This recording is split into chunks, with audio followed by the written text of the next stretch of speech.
MBC가 3월 31일 자유한국당 경선 끝났을 때, 4월 3일 민주당 경선 끝났을 때, 그리고 4월 4일 국민의당 경선 끝났을 때, 각 경선이 끝날 때마다 그 후보로 결정된 분 있잖아요. 그 사람은 누구인가? 이런 취지의 보도를 계속 내고 있습니다. 그때마다 제목에 그 사람을 묘사하는 워딩들을 하나씩 써주고 있어요. 그러니까 별명 같이 이렇게 써주는 건데, 그거를 맞추시면 돼요. 자, 그래서 홍준표는 땡땡땡땡 땡땡땡, 안철수는 땡땡땡 땡땡, 문재인은 안철수는 알 것 같아요. 컴퓨터 의사 아니에요? 네, 맞습니다. 네. 안철수는 컴퓨터 의사. 네. 자, 문재인은 땡땡땡 땡땡땡. 노무현 상속자? 자, 노무현까지 맞아요. 아, 그래요? 상속자보다 더 나쁜 말. 아닌데? 되게 나쁜 말. 박명수 씨. 네? 2인자. 예, 2인자. 노무현 2인자. 홍준표는 뭐야? 홍준표, 요거는 힌트를 드릴게요. 홍트럼프? 아니요. 자, 홍준표 씨가 처음에 정치 입문할 때 홍준표 씨가 처음에 정치 입문할 때 유명해졌던 계기가 있어요. 모래시계. 네. 모래시계에 검사? 아닌데. 땡땡땡. 검사잖아. 그러니까 검사가 모래시계라는 드라마에 뭐였죠? 박상원 씨가 최민실 씨랑 같이 드라마의 메인 캐릭터 한국말로 검사잖아 거기서. 메인 캐릭터를 한국말로 해주세요 그냥. 주인공? 네, 모래시계의 주인공. 진짜. 진짜 다 가르쳐주네. 자, 너무 재밌지 않습니까? 홍준표는 모래시계 이게 제목이에요. 보도 제목. 너무 웃기잖아요. 진짜 편파적이야. 네. 홍준표는 모래시계 주인공, 안철수는 컴퓨터 의사, 문재인은 노무현 2인자. 이게 MBC가 보도 제목으로 낸 것입니다. 각 당 경선 끝날 때마다. 진짜 웃기다. 이건 재밌죠? 진짜 이게 웃기다. 너무 웃겨요. 이건 너무. 진짜 웃기다. 재밌어서 제가 퀴즈로 가져왔고, 홍준표는 모래시계 주인공이 너무 웃기지 홍준표 않습니까? 별명 나 지금 앉은 자리에서 100개도 넘게 주인공 지을 수 있는데. 그래서 제가 이 퀴즈 연장선에서 간단하게 말씀드리면, 특히 이 국민의당과 민주당 경선 결과를 다루는 방송사들의 태도가 상당히 다릅니다. 그러니까 요약해드리자면 한 SBS, JTBC 정도 빼고는 국민의당에게는, 그러니까 쉽게 말해서 안철수 후보에게는 상당히 호의적이고, 민주당 문재인 후보에 대해서는 굉장히 문제를 많이 지적하고 있다. 그러니까 부정적이다 한마디로. 이렇게 요약을 할 수 있겠는데, 이제 가장 심각한 게 MBC예요. 딱 제가 방금 말씀드렸던 퀴즈에서도 드러나지만은, 그리고 문재인 후보 아들 특혜 채용 의혹 같은 경우에도 MBC가 최근에 계속 보도하고 있습니다. 네, 계속 보도하고 있다는 점 말씀드릴 수 있겠고, 재미있는 게 TV조선 채널A 이 두 방송사는 안철수 후보가 결정된 날, 그러니까 국민의당 경선이 끝난 4월 4일에 느닷없이 문재인 논란을 두 건을 보도했어요. 안철수 후보 관련 논란, 국민의당 경선 차떼기 논란 이런 거 보도 안 해요. 국민의당 경선이 끝나는데 문재인 논란이 두 건. 내용은 그렇게 수위가 높지는 않습니다. 안철수 이재명이 안 도와줄 거다. 요거 한 건이랑 하나는 문재인 후보자들이 문자 폭탄 날리고 18원 후원 했다. 왜 이거를 국민의당 경선 끝난 날 보도하는지 잘 모르겠습니다만. 그걸 언제 했다는 소리예요? 4월 4일 국민의당 경선 끝난 날 한 겁니다. 네. 왜냐면은 문자 포탄을 언제 했다는 말이에요? 계속 하고 있었어요. 문재인 지지자들이. 그러니까 근데 갑자기 그날 보도한 이유가 왜냐면 문재인 후보가 사과를 했어요. 네. 그러니까 보도할 수는 있는데, 네, 아무튼간에 다른 방송사들은 왜 다 안 하는데 그 두 방송사만 했을까 이런 생각이 드는 거고요. 네, 섬세하게. 사실 이날 4월 4일 국민의당 경선 끝난 날.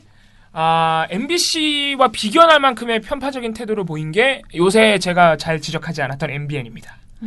MBN이 대선 시작되니까 본색을 드러내요. 문재인 후보에게는 아주 부정적이고, 안철수 후보는 극찬을 아끼지 않고 있습니다. 네, 그래서 4월 4일 날 MBN이 국민의당 경선 끝난 날이에요. 제가 계속 말씀드리고 있는 게 문재인 아들 특혜 채용 의혹을 두 건이나 보도했어요. 그리고 안철수 후보를 띄우는 보도를 한 건을 냈습니다.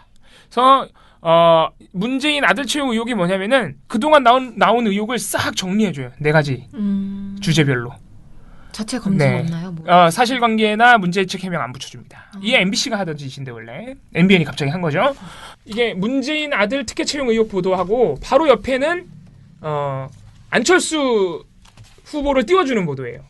네, 이거 누가 보면 안철수 캠프에서 만든 홍보 자료인 줄 알겠죠. 진짜예요. 안철수 후보에 대한 어떤 검증 그런 거 없어요. 없나요? 네. 이게 사실 MBN뿐만이 아니고 다른 방송사들의 공통적인 문제점인데, 문재인 후보 유력 후보니까 의혹 보도할 수 있다고 칩시다. 그럼 다른 후보들도 의혹을 보도를 해줘야. 특히 안철수 후보는 지금 또 다른 유력 후보 아니겠습니까? 또 이제 네. 양강 구도가 사실상 현실화되고 네. 있으면 당연히 네. 안철수 후보 관련 의혹, 심지어는 국민의당 경선 의혹도 안 나와요, 보도가. 그래서 MBN은 오히려 도전의 연속이라는 아주 재밌는 멋있는 제목과 함께 안철수 후보가 그동안 어떤 도전을 해왔는지 아주 감동적으로 보도를 3분짜리 다큐멘터리라고 보시면 돼요. 자, 재밌게 그려놨고, 그런데 SBS, JTBC가 그나마 좀 중립을 지키고 있는 게 SBS가 어제죠, 4월 5일 날 그 안철수 후보 부인의 특혜 채용 의혹을 이거 마치 맞불 놓듯이 얘기가 많이 예, 됐죠, 김미경 진짜. 교수인데요. 이 서울대 교수로 채용될 당시에 이게 2012년인가 그렇습니다. 채용될 당시에 의혹이 상당히 많았어요. 근데 서울대가 그때 의혹이 제기되니까 자체적으로 감사를 벌였는데 감사를 벌였다기보다는 이제 국정감사에 서울대가 출석을 했어요. 그러니까 해명을 해야 될 거 아니에요. 그래서 해명 자료를 보면은 국정감사 보고서를 보면은 서울대도 그런 걸 인정을 해요. 뭐 이런 문구가 있어요. 안철수 후보의 교수 채용과 그때 당시 인기가 굉장히 많았잖아요. 그래서 안철수 후보 영입과 함께 동기부여가 돼서 김의겸 교수도 채용했다. 말이 안 되잖아요? 이거 굉장히 교수 채용을 무슨 동기부여로 합니까? 뭐 그리고 학교 이미지의 쇄신을 위해, 뭐 재고를 위해, 뭐 이런 문구가 나와요. 그러니까 특혜네요, 말 예. 근데 이제 그 국정감사 때도 김미경 교수가 교수로 임용될 자격이 없거나 그런 건 아니에요. 자격은 갖췄어요. 근데 채용 절차, 이건 문재인 아들 의혹이랑 비슷합니다. 그렇죠. 채용 절차 자체. 특혜를 줬다는 네. 그런 건. 네, 의혹이 상당히 많아서 그래서 SBS에서 이걸 보도를 했어요, 어제.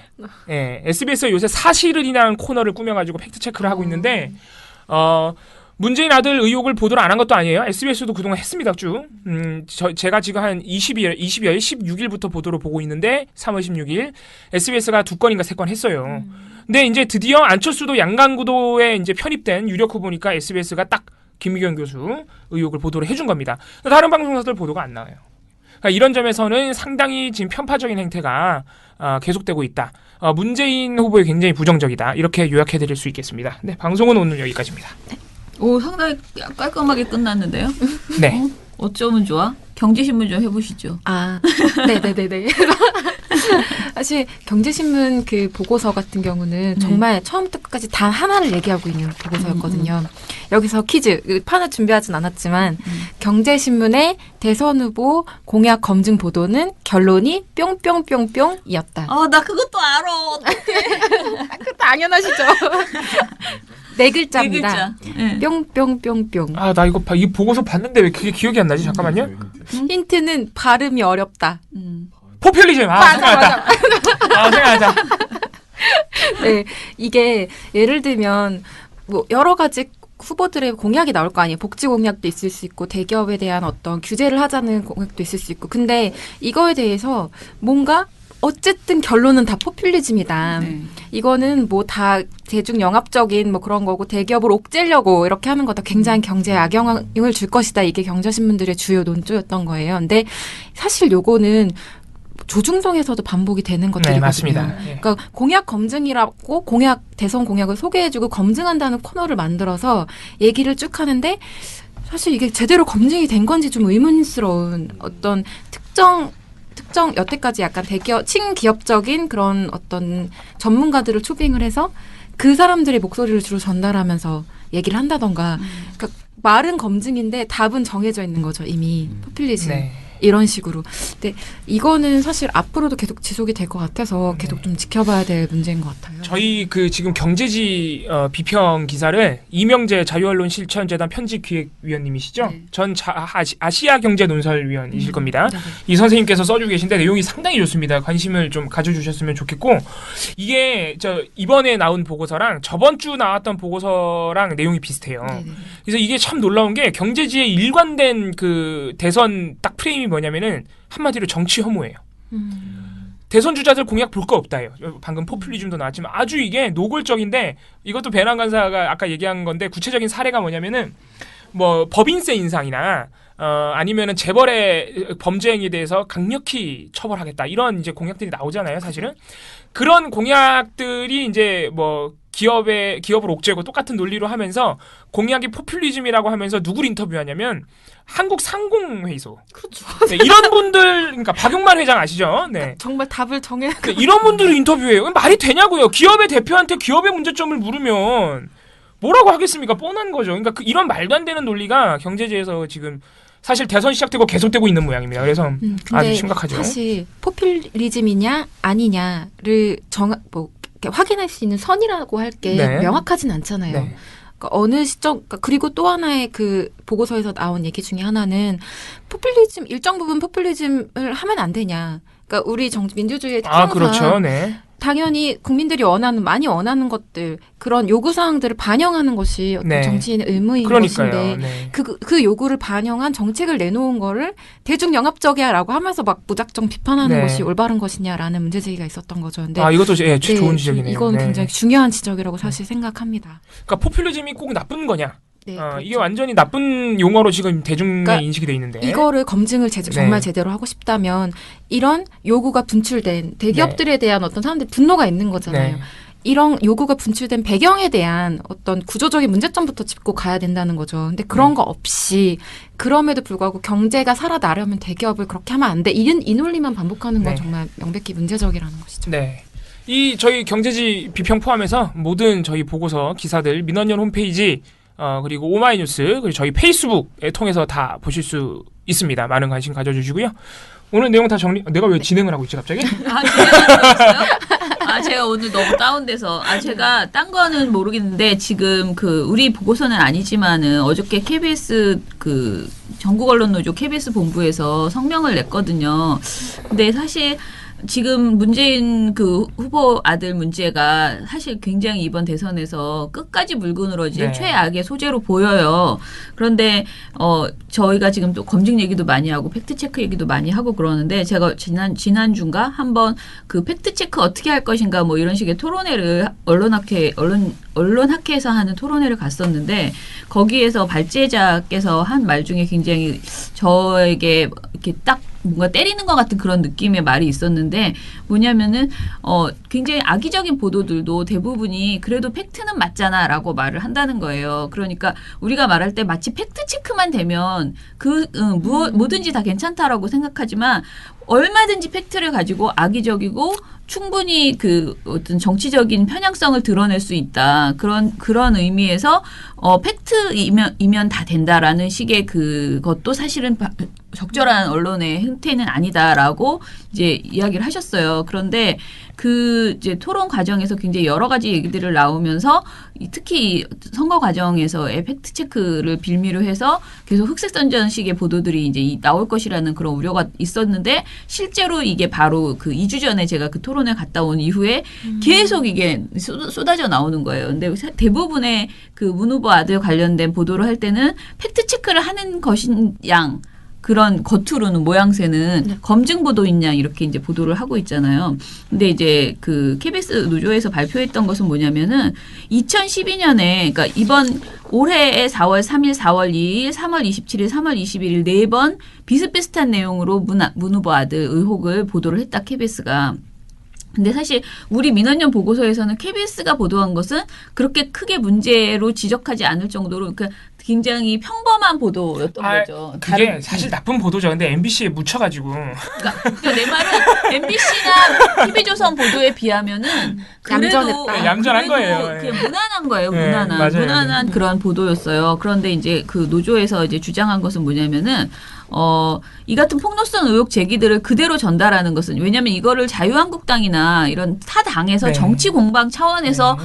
그쪽은 지금 앞뒤 가릴 처지가 아니잖아요. 이게 선거 과정에서 뛰는 선수들, 후보들은 사실은 뭐 별별 얘기를 막 다 하면서 싸울 수 있는 거죠. 그런데 그것을 그냥 계속 그대로 전달하는 언론의 기능이 그것만 해서는 안 된다. 이거 저희가 계속 얘기하고 있는 거죠. 따옴표 보도의 예. 문제죠. 그래서 KBS가 19대 대통령 선거 보도 준칙을 지금 위반하고 있다라고 노조에서 네. 주장했고요. 현행 KBS 보도 준칙을 읽어보면은 경력, 학력, 재산 병역, 정가 등 후보자의 공직 적격성과 자질 검증에 관한 사항을 보도할 경우 확인된 사실을 기초로 보도해야 한다. 사실관계 여부를 확인하기 어려운 폭로성 주장이나 단순한 인신공격성 비방 또는 명예훼손이 확실시되는 경우에는 보도하지 않는다. 이게 원칙인 거예요. 단 폭로성 주장의 사실 여부가 명확하게 확인되지 않는 경우라도 그 주장을 공개하는 것이 국민의 알 권리를 위해서 필요하다고 판단되면 법률 전문가의 자문을 받아 보도할 네. 수 있다라고 되어 있습니다. 그런데 이제 KBS 보도가 문재인 아들의 채용과 관련한 이런 폭로성 주장들의 사실관계를 심층적으로 취재하거나 전달하는 보도가 거의 없었고 그냥 그 주장만을 계속 옮기는 보도를 의혹을 퍼뜨리기 위해서 노력하는 확성기 노릇을 했다 이렇게 지적을 했어요. 그리고 여기서 이제 좀 저희가 몰랐던 사실이 여기서 나오는데요. 더구나 이번 문재인 아들 채용 의혹은 2012년 대선 당시 KBS가 만든 검증 TF가 이미 심층 취재를 하고 확인까지 거쳤던 사안이다. 당시 검증단의 심층 취재에도 불구하고 부정이 있었다는 뚜렷한 증거나 자료를 찾지 못했다. 그러니까 2012년 대선 당시에도 이미 이 팠다는 똑같은 거죠. 내용을 네. 이미 보도를 했고, 그러니까 찾아봤고, 그런데 5년이 지나서 정치적 반대 세력이 다시 문제를 제기한다고 해서 KBS가 이런 의혹 제기를 재탕에 받아쓰게 하는 것은 다분히 의도적인 특정 후보 죽이기라고 볼 수 있다. 이렇게 주장을 했습니다. 네. 그래서 저는 지금 다른 언론사들도 다 뭔가 심층 취재를 해보겠다고 노력은 하지만 사실 그 당시에 2012년 당시에 이명박 후보 그러니까 이명박 대통령이 있는 시절이었고요. 이명박 대통령이 뽑은 사장이 있고 그 라인이 있는 KBS 사단에서도 이걸 엄청 TF를 꾸려서 해보려고 했으나 사실 그때도 박근혜 후보를 밀어주려고 노력하는 시기였기 때문에 했으나 없어서 엎었다는 거죠. 그러니까요. 예, 그런 네. 사안을 지금 이 상황에서 다시 이렇게 네. 의도적으로 계속 부풀리는 것이 적절한 것인가 이렇게 지적을 하는 거죠. 그래서 저는 계속 거듭 이야기를 하지만 이 문제에 있어서는 새로운 것, 밝혀진 것이 없다면은 사실 이제는 보도하지 그러니까요. 말아라. 문제가 라고, 그거죠. 네, 그렇게 이야기할 수밖에 없다. 뭐 해명이 부족하면은 그냥 부족한 부분에 대해서만 그냥 얘기를 하고 말아야 되는데 계속 같은 얘기를 네, 같은 얘기를 계속 반복해서 네. 그러니까 이거는 선전선동에 놀아나고 있는 네. 그런 것이라서 이 부분은 뭐 지금 저도 어제 보도는 안 봐서 모르겠어요. 어제 저녁에 뭐 또 나왔다고 하고 계속 앞으로는 점점 더 심해질 더 거예요. 심해질 왜냐면 겁니다. 올해 네. 이번 대선에서 물고 늘어질 것이 사실상 별로 없는 상태에서 이거 하나만 남아있는 불씨라는 생각이 들더라고요. 그래서 계속 이 불씨를 끄지 않으려고 점점 막말도 정치인들은 더 심하게 할 것이고 그러면 이제 그것을 가지고 언론이 계속 받아쓰면서 검증 없이 계속 이제 하게 될 것인데 이 부분은 좀 생각을 해봐야 그러니까 그 언론사가 정말 자정 노력을 해야 된다 이런 생각이 듭니다. 근데 이게 참 안타까운 게 자꾸 이 이제 대선판이 이런 이제 흑색 선전. 그러니까 심지어는 지금 문재인 후보는 자꾸 막 10년 전 막 이런 거 얘기를 가지고 나와요. 자유한국당이나 바른정당 쪽에서. 어제 또 나온 그 노무현 정권 뭐 그 사돈 뭐 음주운전 은폐 의혹 이것도 도대체 몇 년 전 얘기입니까 그게 도대체 아무튼간에 근데 언론사들이 이런 그러니까 흑색 선전에 가까운 선전 선동을 보도를 안 해야 맞습니다 사실은 보도를 안 하고 이 사람의 정책과 공약 비전을 중심으로 맞아요. 보도를 해줘야 그래야 대선 주자들도 또 각 당도 그런 프레임에 따라 맞춰서 이제 그 경쟁을 펼칠 텐데 오히려 언론사들이 이런 민감한 문제 또는 그 의혹 같은 것들 선동 이렇게 폭로성 주장 이런 게 나오면 득달같이 달려들어서 보도를 내버리니까 이게 이제 정치권과 언론이 사실 주고받으면서 이 선거판을 오염시키고 있다 이런 생각도 저는 많이 지금 들더라고요. 사실은 모든 선거 보도가 사실은 어떻게 보면 정치 혐오주의를 조장하고 네. 있는 것 같지 않아요? 이 반문연대라는 것도 말이 안 되잖아요. 그러니까 반문 적폐연대도 나왔죠 아까? 그러지 마치 옛날에 친박연대처럼 반문을 하는 사람들은 다 모여. 이게 당최 말이 안 아니 되는. 상식적으로 네. 문재인이 싫어서 대선에 나온다 이게 말이 됩니까? 누구 제가 특정인 얘기하는 건 아니고요. 말이 안 되잖아요. 네.